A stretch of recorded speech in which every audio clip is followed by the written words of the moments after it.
آج انشاءاللہ ہم صحیح البخاری کی روایت کی روشنی میں روزے کی اہمیت اور فضیلت کے تعلق سے 4 باتوں کا ذکر کریں گے۔ نبی کریم صلی اللہ علیہ وسلم نے فرمایا کہ کل عمل ابن آدم کے بیٹے کا ہر عمل لہو اس کے لیے ہوتا ہے، تمام عبادتیں اس کے لیے ہوتی ہیں، الا الصیام سوائے روزے کی، فإنہ لی وأنا أجزی بہ، یہ صوم میرے لیے ہے اور میں اس کا بدلہ دوں گا۔ تمام عبادتوں کے اندر اللہ تعالیٰ نے روزے کے بارے میں یہ کہا ہے کہ یہ میرے لیے ہوتا ہے۔ کیا معنی ہے اس کا؟ کیا مطلب ہے اس کا؟ ہم اور آپ ہمیشہ سنتے ہیں، اور خاص طور پر جب رمضان کا موقع آتا ہے تو روزے کی یہ فضیلت ہم سنتے رہتے ہیں کہ روزہ اللہ کے لیے ہے اور اللہ اس کا بدلہ دے گا۔ تو اس کا معنی سمجھنے اہل علم نے بہت سارے معنی اس کے ذکر کیے ہیں، میں 5 معنی کا ذکر کر رہا ہوں۔ پہلا معنی یہ بیان کیا گیا ہے کہ جو اللہ تعالیٰ کہہ رہے ہیں کہ روزہ میرے لیے ہے، میں اس کا بدلہ دوں گا، معنی اس کا یہ ہے کہ یہ روزہ ایسی عبادت ہے کہ اس کے ذریعے اللہ ہی کی عبادت کی گئی ہے۔ اس سے پہلے مختلف زمانوں میں مشرکین اپنے معبودوں کے لیے بہت ساری عبادتیں انجام دیتے، لیکن روزہ انہوں نے کبھی انجام نہیں دیا۔ مشرکین نے اپنے اپنے معبودوں کو جو انہوں نے بنایا تھا ان سے قریب ہونے کے لیے بہت ساری عبادتیں انجام دی، لیکن روزہ کبھی انہوں نے انجام نہیں دیا۔ تو اس کا معنی یہی ہے، ایک معنی یہ کہ روزہ ہی ایک تنہا ایسی عبادت ہے جو اللہ کے لیے کی گئی ہے۔ اس سے پہلے جتنے معبودان باطل تھے ان کے لیے ان کے عبادت کرنے والوں نے کبھی بھی روزہ نہیں رکھا ہے۔ یہ پہلا معنی ہے اس کا۔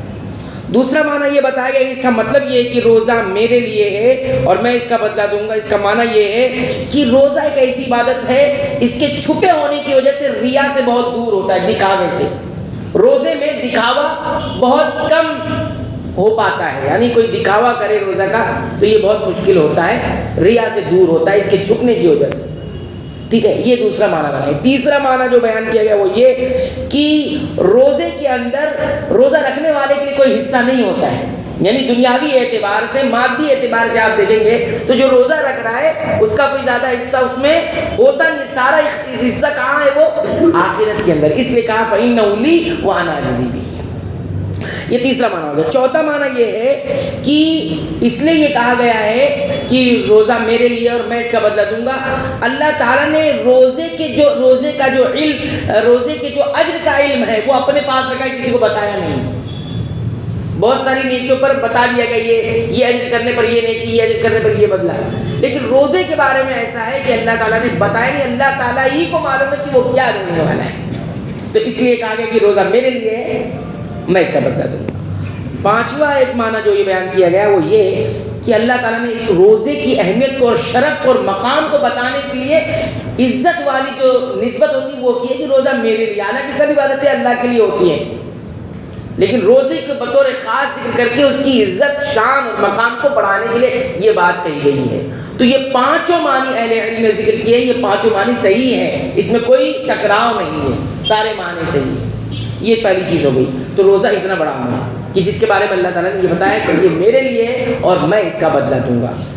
تو پہلی فضیلت سمجھ میں آئی روزے کی۔ دوسری فضیلت سمجھیے، حدیث میں بتایا گیا وَالصِّيَامُ جُنَّةٌ، روزہ جو ہوتا ہے جنہ، جنہ جس کو کہتے ہیں ڈھال کو۔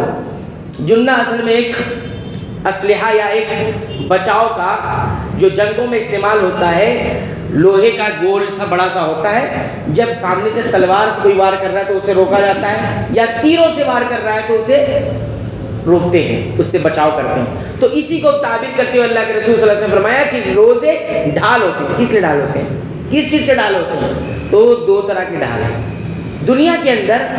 گناہ، بندے اور گناہ کے درمیان یہ ڈھال بن جاتا ہے۔ روزہ رکھنے کے بعد انسان گناہ کم سے کم کرنے کی کوشش کرتا ہے، وہ ڈھال بن جاتا ہے۔ اور اسی طرح شیطان کا حملہ بھی روزے دار پر بہت کم ہوتا ہے۔ تو شیطان سے بچاؤ ہوا اور گناہوں سے بچاؤ ہوا۔ آخرت میں کس سے بچاؤ ہے؟ آخرت میں بچاؤ کس سے ڈھال ہے؟ وہ جہنم کی آگ سے۔ جہنم کی آگ سے. یہ دوسری بات ہو گئی. تیسری بات نبی کریم صلی اللہ علیہ وسلم کو بیان فرمائی، وہ کیا ہے؟ والذی نفس محمد بیدہ، قسم ہے اس کی جس کے ہاتھ میں محمد صلی اللہ علیہ وسلم کی جان ہے. لخلوف فم الصائم، روزہ رکھنے والے کی منہ کی جو بو ہے، اطیب، بہت زیادہ پاکیزہ ہے، من عند اللہ، یا عند اللہ، اللہ تعالیٰ کے نزدیک، من ریح المسک، کستوری مشک کی خوشبو سے زیادہ.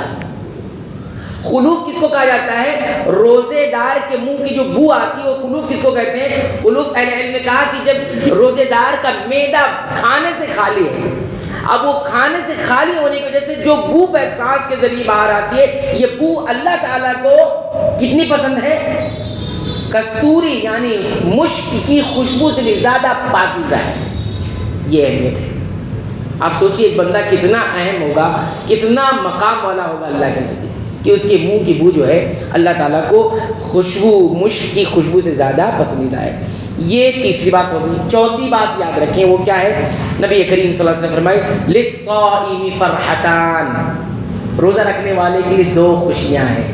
فرح کس کو کہتے ہیں؟ دل کے اندر خوشی محسوس کرنا، اس کو فرح کہا جاتا ہے. للصائم فرحتان، روزہ رکھنے والے کے لیے دو خوشی ہوتی ہے. کون سی خوشی ہے؟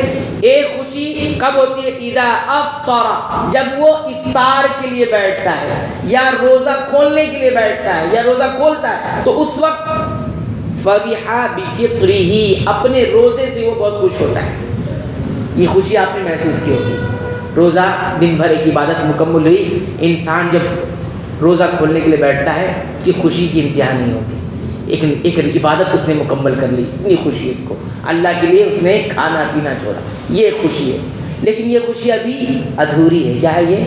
ادھوری ہے. دو خوشی کا ذکر کیا نا، معنی اس کا یہ ہے کہ یہ خوشی ابھی ادھوری ہے، ناقص ہے، کامل نہیں ہے. دوسری خوشی کب ہوگی اس کو؟ وَإِذَا لَقِيَ رَبَّهُ، اس وقت ملے گی وہ خوشی جب وہ اپنے رب سے ملاقات کرے گا. فَرِحَ بِصَوْمِهِ، کس سے خوش ہوگا؟ اپنے روزے سے خوش ہوگا. جب ملاقات کرے گا تو اللہ اس کو اجر دے گا نا. وہ جو انعام احکم الحاکمین، ملک الملوک، بادشاہوں کے بادشاہ کی طرف سے جو انعام ملے گا وہ خوشی کی انتہا ہوگی. خوشی وہیں پہ جا کے کامل ہو جاتی ہے. دیکھیے دنیا کی خوشی ابھی بھی ادھوری ہے، یہ خوشی کب کمپلیٹ ہوگی، مکمل ہوگی؟ جب اللہ سے ملاقات کرے گا. تو اہل علم نے کہا کہ روزے دار کا یہ جو ثواب ہے دو طرح کا ہے، کہ عاجل، ایک ہے آجل. آجل مطلب فوراً ملنے والا، تو فوراً روز ملتا ہے، جب وہ روزہ رکھے گا اور افطار کرے گا روز مل رہی ہے خوشی. لیکن ایک خوشی آجل ہے، وہ آنے والی ہے، اس کے انتظار میں ہے. وہ سبحان اللہ، کیا وہ کیفیت ہوگی، کیا وہ منظر ہوگا اور کیا دلوں کی کیفیت ہوگی، وہ جان سکتا ہے جو رکھتا ہے روزہ، جس کو یہ چیز میسر ہوئی. اللہ ہمیں وہ خوشی نصیب فرمائے. اللہ سے ملاقات کی خوشی یہ کتنی عظیم ہے، اللہ کے دیدار کی خوشی، جس کو نہ دیکھا ہم نے، جس کا دیدار نہیں ہوا، جس کو ہم جو ہے اچھی طرح سے دیکھتے نہیں، لیکن اس کے لیے روزے رکھ لیتے ہیں، اس کے لیے کھانا پینا چھوڑ دیتے ہیں، اس کے لیے نماز ہے، اس کے لیے رکوع ہے، اس کے لیے سجدے ہیں. اس کی ذات میں، اس کی صفات میں، اس کے افعال میں ہم شریک کسی کو نہیں کرتے. اس سے ملنے کی جو خوشی ہے اور روزے کا جو ثواب دے گا اس کی خوشی ہے، تو یہ خوشی وہاں جا کر کیا ہو جاتی ہے؟ مکمل ہو جاتی ہے. تو یہ چار باتیں یاد رکھیں روزے کے تعلق سے نبی کریم صلی اللہ علیہ وسلم نے بیان فرمائی. اس لیے میرے بھائیوں ہمیں نفلی روزے کا بھی اہتمام کرنا چاہیے. نفلی روزوں کا بھی یہ چار باتوں کو ذہن میں رکھ کر آج